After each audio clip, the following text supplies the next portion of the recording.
Okay, my friends, tonight we're going to do Larry Scott's forearms. That's going to, complement the biceps program that we ran last time. And this isn't, this illustration here is from a different article. Anyway, it's going to be four forearm routines from Larry. And as I said, they're all tough. Although the biceps are the most popular of all the muscles on the male physique, they have a close rival, yada, yada, yada. It's the forearms. I've always been a nut for arms, but it was Bill Pearl who really got me fascinated with forearms. Like it was yesterday, I remember dropping by his gym in LA, then located on Melrose Ave in a semi rundown area of town.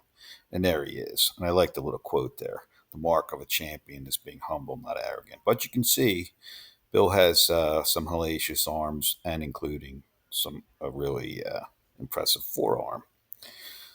So, Bill greeted me with a warm hello and extended his hand to shake mine. He was wearing a loose-fitting red sweatshirt, which at the time, which at one time had been a long sleeve shirt. The sleeves had been torn off, leaving frayed edges, which just covered his elbows and lower biceps. There was nothing of his arms showing, but his forearms. Now, I had won Mr. America at this point, so I subconsciously thought I'd pose a little and that I should, and I started preparing myself. And then I saw Bill's forearms. Here's another cool little saying, and again, another good shot of his forearm. Really don't care about your body fat percentage. Tell me what is the percentage of love and compassion in your heart. So that's a pretty cool saying. Always liked Mr. Pearl. I couldn't contain myself. While still holding his hand, I grabbed his forearm with my other hand to verify it to my mind the information coming from my eyes. Look at those forearms. How did you get those forearms, Bill? I salivated. We do a few wrist curls, Bill modestly replied, extricating himself from my grasp. Suddenly, I began to feel like I had rapiers for forearms, and I stumbled around with thoughts tumbling through my head about picking up some secrets for forearm bombing. Over the years, my forearms also grew and provided me with a lot of satisfaction. So here is Larry, and this is going to be one of his favorite both pieces of equipment and exercises, and it's just wrist curls, nothing real fancy there. Uh, the following routines will do the same for yours if you diligently apply yourself to the advice I'm about to give you. Sorry to say, these routines are not for the beginner. They're painful, gut busting, tough routines designed to build big forearms. I know it can be done using these because I did it myself. However, it doesn't happen overnight. Forearms are difficult, stubborn, and training them is downright painful, but it is sweet pain and one that is endurable. If you're just beginning to consider training the forearms to build wrist power, you might, uh, not want to go too crazy with all of these programs. This picture is from a different article. Honestly, I think he's doing biceps here, but he could be doing wrist curls and or biceps from this bench.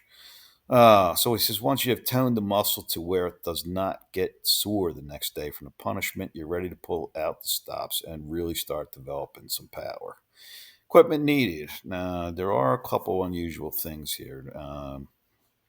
In particular, preacher bench curling machine, which obviously this is kind of a prehistoric version of that, and then his wrist curling bench, which is very specific, and we will get into those details. And we have pictures of, there it is, Larry Scott's preacher bench. Thank you, Mr. Forgotten Fitness. You can watch a whole video about this bench if you like. Anyway, that's what it looks like. And the little bench there is his forearm bench, which again, he has very specific specifications for. Um, Also, easy curl bar, preacher bench curling machine, dumbbells, and wrist roller. So then he goes on to describe each piece, but nothing tremendously exotic there. With the wrist rollers, I have made my own. In fact, somewhere in the archives, there's a video of me, or maybe a couple different ones, of my DIY wrist rollers. Um, what he's saying, a 1.5 foot piece of, and there it was. I already passed it. Anyway, this is the machine he was talking about. So it's a early version of a preacher curl machine. But interestingly, it looks like it has a built-in easy curl bar. And then the wrist curling bench again is the most. He's saying is the most important piece. Um, Make a small bench just as I explained, and you'll really enjoy gains in forearm development long after the standard bench guys have gotten tired of forearm work because of bad wrist, no gains, or lack of interest. So he really, has nothing but kudos for this little bench. 16 inches high, about a foot square, padded with high density foam, not the stuff that looks 4 inches thick and then compresses to a quarter inch. There it is. So pretty cool looking bench. Just looks like pipe, put together there, pieces of pipe, and then obviously a wood platform with the thick foam. But the dimensions are important. He says you can get your knees around a 1 foot bench and drop your uh, rear end down to get your guts into the exercise when the reps get hard. 16 inches high is just perfect to keep the 45 pound Olympic plates from hitting the floor, and just high enough to almost pry the bar up off the floor on the first rep with the back of the forearms against the bench. So he goes into routine one, which is one of his favorites. And this is just a picture of him doing a reverse curl on the preacher bench in front of Mr. Weeder, obviously. And I'm surprised Joe didn't try to say it was some sort of Weeder principle to do preacher curls.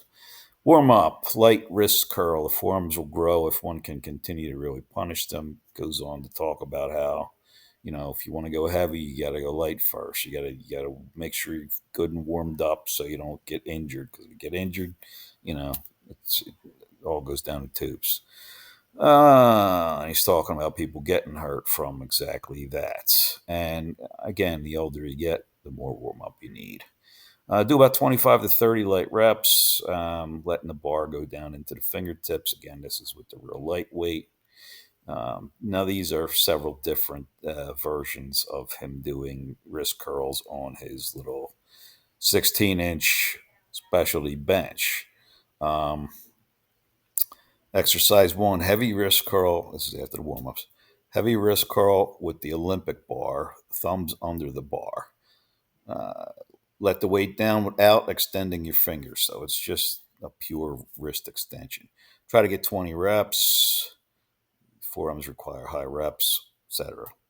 Uh, Light wrist curl with again with a barbell, a regular barbell standard. He's talking about done exactly like the first, except that you let it go down into your fingers. Okay, and and then back all the way up on each rep, just like that. And you can see his grimace in there. Right? That's pretty tough weight, honestly, for wrist curls. Looks like he's got a hundo on there, so that's it's nothing to sneeze at. Reverse curl on machine. Do the movement exactly as you see, and you saw, I think, the picture already, and probably I think I'm going to have it again. Larry Inouye doing it. I'm not sure familiar with that gentleman. Held in the reverse position to really attack the brachioradialis. Do complete movements, even though the middle portion is really the only time the brachioradialis is efficient. Do one set of six and drop the weight and repeat another set. Drop and then a last set. No rest at all. Okay, so there it is again. Like I thought, there is yet another picture. And again, it looks like that is just part of this particular machine where it's got the curl bar. The more modern machines may have the like double handle thing in the middle. That's what my gym has. Routine two. This routine is not necessarily better or worse. It's just different. Sometimes we get tired of doing the same old thing. So, this will keep you alert. Again, warm up just like the last one with a light wrist curl, real light, maybe 20, 30 reps. Then we go into heavy wrist curl, exactly the same way as the last one because it is the bread and butter. Here we see Arnie trying out Scott's little bench. Although, well, he's taller, so that may be a little bit taller, that bench. Uh, Many times the last five will be partials, but get those 20 reps of something. do 20 reps, and go immediately to the next exercise, which is reverse wrist curls. And you'll soon find out how weak your wrists really are. This movement will prove to you that you have almost no power in this position. Consequently, many fellows give up on this one because it's so demoralizing. Do 15 reps and then go immediately to the next exercise. And we already passed it, but you can go back and check out any panel you want and pause it, do whatever. But there it is. Obviously, and again, he's doing pretty good weight for reverse wrist curls on the preacher. Then he talks about doing the reverse drag curls and doing then reverse drag curls. So you bring in the bar up to the nipple line and then down again. If there's 3 sets of down the rack reverse easy bar curls. So he's talking about just doing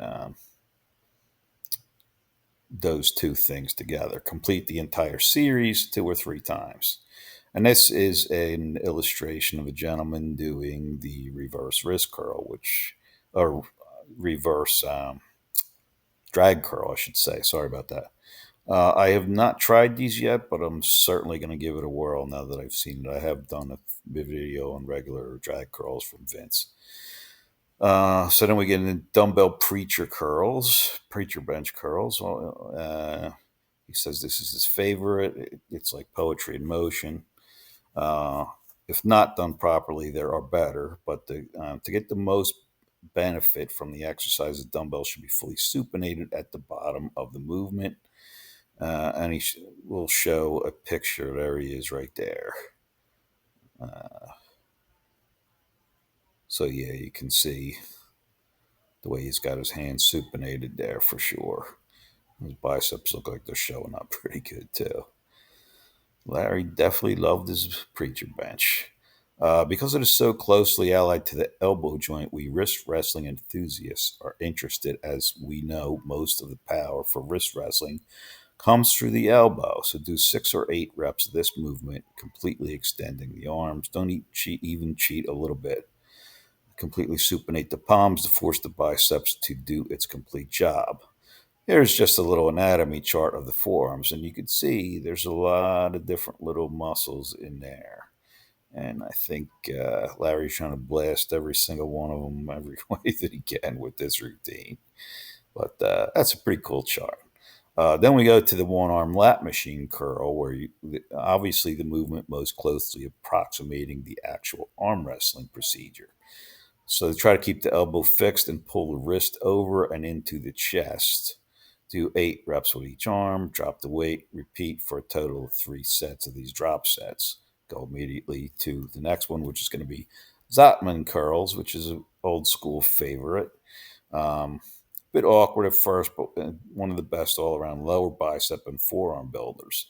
And it's really, you're just kind of turning them around in a circle. You have almost turn them around each other, but then you probably smack into each other. This is obviously not Larry, but it is Zotman curls. If you have just completed one series on routine 3, you may wish to do 2 or 3 series of the routine, flavor to taste. Now we move to the last routine, which is designed to build the hand and finger strength more than actually building crushing forearm power. However, the building of tremendous strength in fingers will also help to build greater forearm size and especially the power to work even harder on forearm development. So the first one's going to be this alternate pinch grip and hold, and that is Mr. Richard Sarin, who was one of the grip kings. Unfortunately, he passed a few years ago. But that looks like he has 245s. And then he talks about fingertip push-ups. Try to do at least 3 sets of 10 to 15 of those. Um, he's talking about how he says it doesn't actually work the fingers, but I think he meant it doesn't actually work the pecs. But they will give you something to concentrate on while stressing the fingers. Also, the strain of doing push-ups will further tire the fingers. Then we go into roll ups, and there's the finger push ups, and he looks like he's doing a 1 finger handstand, which is, or actually 2 because both hands do. But then you can see he's just doing the straight finger push-ups. And again, pretty cool picture, I thought. And there is Mr. Grimmick with his wrist roller, and it kind of looks like he's got a quarter on there. And you do, as Larry suggests, with that much on the roller, especially after doing some of this other stuff, trust me, your forearms are going to be annihilated. But there's just another drawing, and it's, I mean, not rocket science. And basically, you get like a piece of a broomstick that's like a foot and a half and a length of rope and tie it to a weight. That's about it.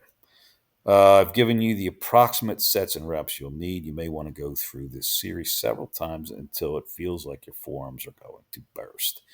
In closing, I've given you some of the toughest routines of which I'm aware. I've purposely tried to give you the hardest ones so that you can gradually grow into it. This will make the book valuable to you through more than just the beginner stage. Forearm training can be really exciting. Feel free to pick and choose exercises from one or another and experiment.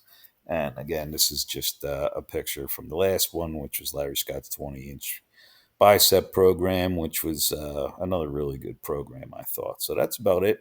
Thank you for watching. And if you liked the video, please hit the like buttons. And if you haven't subscribed, please do so, and you will get updates.